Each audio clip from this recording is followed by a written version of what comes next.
योगिविद्यानगम्यं वन्दे विष्णुं भवभयहरं सर्वलोकैकनाथं।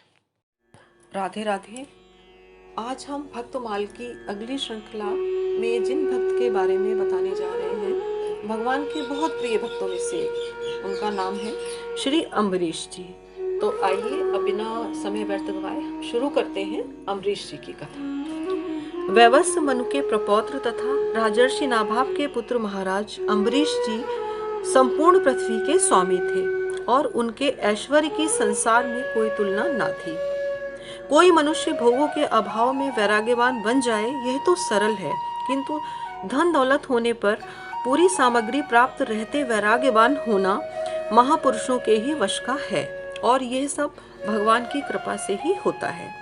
थोड़ी संपत्ति और साधारण अधिकार भी मनुष्य को अभिमानी बना देता है, किंतु जो भाग्यवान दीनबंधु भगवान के चरणों का आश्रय लेते हैं, जो उन श्री हरि की रूप माधुरी का स्वाद पा जाते हैं, मोहन की मोहिनी जिनके प्राण मोहित करने लगती है, वे तो जल में कमल की भांति ऐश्वर्य के मध्य भी निर्लिप्त ही रहते हैं।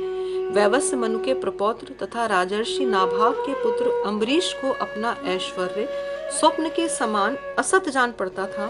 वे जानते थे कि संपत्ति मिलने से मोह होता है और बुद्धि मारी जाती है। भगवान वासुदेव के भक्तों को पूरा विश्व ही मिट्टी के ढेलों सा लगता है।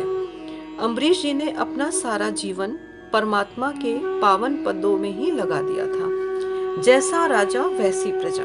महाराज अम्बरीश के प्रजाजन, राज्य कर्मचारी सभी लोग भगवान के पवित्र चरित्र सुनने, भगवान के नाम गुण का कीर्तन करने और भगवान के पूजन ध्यान में ही अपना समय लगाते थे। भगवान ने देखा कि मेरे ये भक्त तो मेरे चिंतन में ही लगे रहते हैं, तो भक्तों के योगक्षेम की रक्षा के लिए करने वाले प्रभु ने अपने सुदर्शन चक्र को अम्बरीश तथा उनके राज्य की रक्षा में ही नियुक्त कर दिया। जब मनुष्य अपना सब भार उन सर्वेश्वर पर छोड़कर उनका हो जाता है, तब वे दया में उसके योगक्षेम का दायित्व अपने ऊपर लेकर उसे सर्वथा निश्चिंत कर देते हैं। चक्र अम्बरीश के द्वार पर रहकर राज्य की रक्षा करने लगा। राजा अम्बरीश ने एक बार अपनी पत्नी के साथ श्री कृष्ण को प्रसन्न करने के लिए वर्ष की सभी एकादशियों के व्रत का नियम किया। वर्ष पूरा होने पर पारण के दिन उन्होंने धूमधाम से भगवान की पूजा की, ब्राह्मणों को गोदान किया। ये सब करके जब वे पारण करने जा रहे थे, तभी महर्षि दुर्वासा शिष्यों सहित पधारे। राजा ने उनका सत्कार किया और उनसे भोजन करने की प्रार्थना की। दुर्वासा जी ने राजा की प्रार्थना स्वीकार कर ली और स्नान करने यमुना तट पर चले गए। द्वादशी केवल एक घड़ी शेष थी। द्वादशी में पारण न करने से व्रत भंग होता। उधर दुर्वासा जी आएंगे कब यह पता नहीं था। अतिथि से पहले भोजन करना अनुचित था। ब्राह्मणों से व्यवस्था लेकर राजा ने भगवान के चरणोदक को लेकर पारण कर लिया और भोजन के लिए ऋषि की प्रतीक्षा करने लगे। दुर्वासा जी ने स्नान करके लौटते ही तपोबल से राजा के पारण करने की बात जान ली। वे अत्यंत क्रोधित हुए कि मेरे भोजन के पहले इसने क्यों पारण किया। उन्होंने मस्तक से एक जटा उखाड़ ली और उसे जोर से पृथ्वी पर पटक दिया। उससे कृत्या नाम की भयानक राक्षसी निकली। वो राक्षसी तलवार लेकर राजा को मारने दौड़ी। राजा जहाँ के तहाँ स्थिर खड़े रहे, उन्हें तनिक भी भय नहीं लगा। सब रूप में भगवान ही है, यह देखने वाला भगवान का भक्त भला कहीं अपने ही दया में स्वामी से डर सकता है। अम्बरीश को तो कृत्या भी भगवान ही दिखती थी, परंतु भगवान का सुदर्शन चक्र तो भगवान की आज्ञा से पहले ही राजा की रक्षा में नियुक्त था। उसने पलक मारते कृत्या को भस्म कर दिया और दुर्वासा जी को भी खबर लेने उनकी ओर दौड़ा। अपनी कृत्या को इस प्रकार नष्ट होते और ज्वाला में कराल चक्र को अपनी ओर आते देख दुर्वासा जी प्राण लेकर भागे। वे दसों दिशाओं में, पर्वतों में, गुफाओं में, समुद्र में जहां जहां छिपने गए, चक्र वहीं उनका पीछा करता गया। आकाश पाताल में जब सब कहीं गए, इंद्र आदि लोकाल तो उन्हें क्या शरण देते। स्वयं ब्रह्मा जी और शंकर जी ने भी आश्रय नहीं दिया। दया करके शिव जी ने उनको भगवान के ही पास जाने को कहा। अंत में वे वैकुंठ गए और भगवान विष्णु के चरणों पर गिर पड़े। दुर्वासा जी ने कहा, प्रभु, आपका नाम लेने से नारकी जीव नरक से भी छूट जाते हैं, अतः आप मेरी रक्षा करें। मैंने आपके प्रभाव को न जानकर आपके भक्त का अपराध किया, इसलिए मुझे आप क्षमा करें। भगवान अपनी छाती पर भृगु की लात तो सह सकते हैं, अपने प्रति किया गया अपराध वे कभी मन में नहीं लेते, पर भक्त के प्रति किया गया अपराध वे क्षमा भी नहीं करते। प्रभु ने कहा, महर्षि, मैं स्वतंत्र नहीं हूँ, मैं तो अपने भक्तों के पराधीन हूँ। साधु भक्तों ने मेरे हृदय को जीत लिया है। साधु जन मेरे हृदय हैं और मैं उनका हृदय हूँ। मुझे छोड़कर वे और कुछ भी नहीं जानते और मैं उनको छोड़कर कुछ भी नहीं जानता।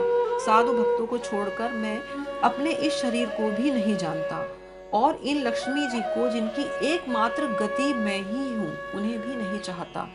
जो भक्त स्त्री पुरुष घर परिवार धन प्राण सभी को त्याग कर मेरी शरण आया है, भला मैं उसे कैसे छोड़ सकता हूँ। जैसे पतिव्रता स्त्री पति को अपनी सेवा से वश में कर लेती है, वैसे ही भक्त जन मुझ में चित्त लगाकर मुझे भी अपने वश में कर लेते हैं। मेरे भक्त मेरी सेवा के आगे मुक्ति को भी स्वीकार नहीं करते।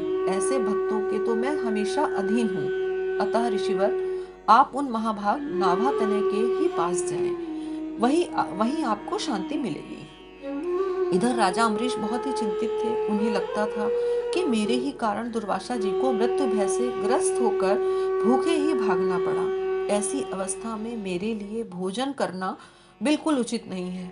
अतः वे केवल जल पीकर ऋषि के लौटने की पूरे 1 वर्ष तक प्रतीक्षा करते रहे। वर्ष भर के बाद दुर्वासा जी जैसे भागे थे, वैसे ही भयभीत दौड़ते हुए आए और उन्होंने राजा का पैर पकड़ लिया।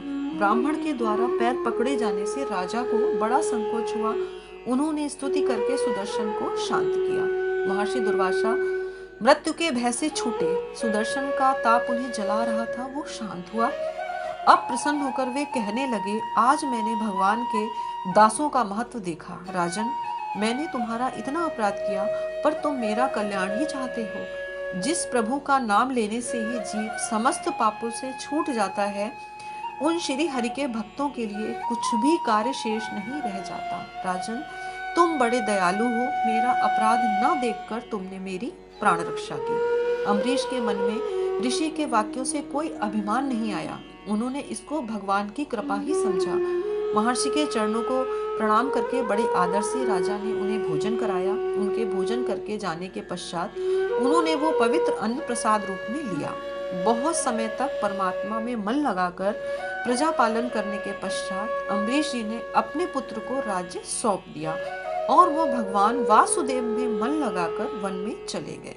वहां भजन तथा तप करते हुए उन्होंने भगवान को प्राप्त किया।